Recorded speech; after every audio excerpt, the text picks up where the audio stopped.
Pride. Familia. Community. Esperanza. Hope. Comunidad. Family. We are Jefferson. From our studios in beautiful downtown Jefferson, please welcome your host, Christopher Shaw.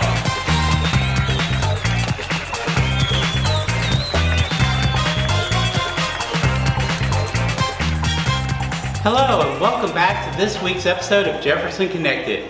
We are going to start a series highlighting innovation around Jefferson School District. But before we begin, let's look at how far we've come in the world of education. Did you know that the first public school system was created in Massachusetts in the 1850s by Horace Mann, and it included 1,000 schools? In 1875, President Grant tried to make public education free to all citizens under the Blaine Amendment. Now, this amendment ultimately failed to pass at the national level, but most states liked the idea so much they started implementing the concept into their own state constitutions. Despite these changes, however, by 1910 there was still nearly 25% of the population who didn't attend school. Part of the problem was many kids were working as farm and factory labor, often working under inhumane conditions. Public schools helped highlight this inequity, and by 1916, the child labor laws started taking a hold across the U.S. and Europe. This created even more support for public schools, with Mississippi being the last state to make education mandatory in 1918. So it's only in the last 100 years that education became universal, and in that time we've done a lot of work to try to expand that access to everyone. In 1946, Congress created a nationwide lunch program. In 1954, Brown versus Kansas Board of Education ended school segregation. In 1965, President Johnson created Title I funding for low-income communities in his war on poverty. And in 1975, school was expanded to include students with disabilities. So what we know and think of today as our modern education system really has taken a long time to develop. Now today, we are once again turning education on its head as we grapple with a pandemic. Today, we are struggling with moving from an in-person model of education to distance learning. Over the next few episodes, we are going to highlight some teachers and the ways they are innovating and adapting to meet this challenge. Here to tell us more, we have Brad Kapner, the school superintendent. Thanks, Take it, Chris. Brad. Hello, Jefferson community. I understand how hard distance learning really is. It's not easy on our parents, it's not easy on our students, and it's really not easy on our teachers either. We all want kids to be back in our schools. As a father of 2 teenagers, I get it too from home and in the distance learning how challenging that can be. But we're going to bring our students back as soon as we can. In the meantime, there are all kinds of great things going on in our schools. Outstanding teaching, outstanding innovation, and as Chris said, we're talking and focusing about how our teachers are being innovative in this process. So today we're going to highlight a teacher, and we're going to do a series where we highlight a couple teachers and just to show how they've made the adjustment into distance learning.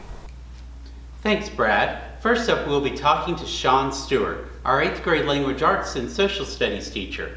He is a graduate of Western Oregon University and has been teaching here at Jefferson School District for the past 20 years. I'm Take a good, look. thank you. Good to see you. Yeah. Well, today we are coming in and we're talking about innovation. And all of our teachers at Jefferson have had to go from teaching like this in a full classroom to teaching virtually like you're doing at your desk. And I would wonder just what that process is like and that innovation of trying to go from, stand and deliver and handing out paper to doing it all virtually. I wonder if you could just speak to that. Yeah, well, I think, and a lot of teachers would agree, that the biggest challenge is not having the students right in front of you where you can wander and help them as they need. We've all gotten used to you can hand out an assignment and then you can circulate the room. You can see that they're working on it or not working on it. You can see if they're stuck or if they're going through it well. And with this format, it's a lot more autonomy on the student's part. We give them the assignment and set them loose to do it, and we just hope that they are doing it. So a lot of the honor system there. And that's been a big shift, is hoping that the students are understanding what they're doing and are using their time effectively, but not being able to really circulate and watch and interact with them one-on-one as Sure. much. And so how do you support students in that are maybe you don't know or they're struggling somewhat?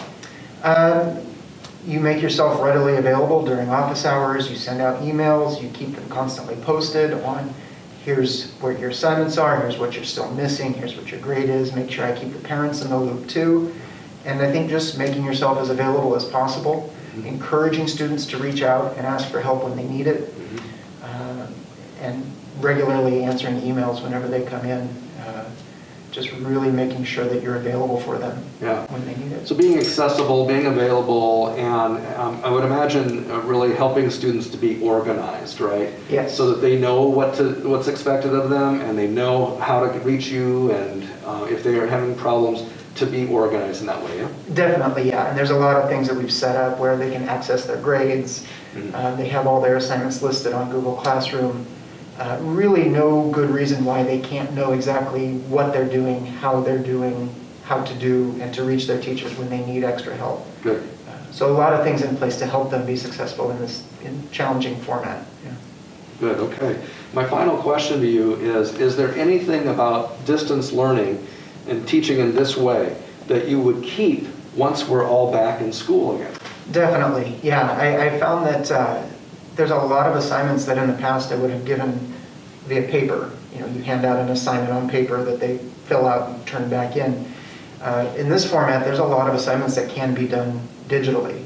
And even when I have them all back in here in desks, I plan to assign a lot of the work digitally that they can submit it on their computers and well, to save paper. And it's just, I think that's the world that we're getting into now is more digital and less paper. So yeah. Well, and I think that's a really great thing too, because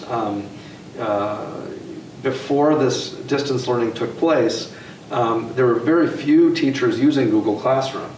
And now everybody does, right? Yeah. So you can't help but be able to incorporate that technology into future learning, which is only going to help our students in the long run. I agree. Yeah. I agree. It's the wave of the future, and so we're preparing them now for that. Great. Which I think is a positive in this. Absolutely. Yeah. Well, thank you so much for Thank you. all you're doing to help our students, and thank you for taking the time today. It's absolutely my pleasure. It's great to see you. All right, take care. Bye. Thank you. Well, that is it for this week, but I hope you join us again next week as we explore some of the great things happening here around Jefferson. If you'd like to send comment or let the community know about other great things happening around Jefferson, then you can send them to me at connected@jefferson.k12.or.us. Until then, stay connected, Jefferson.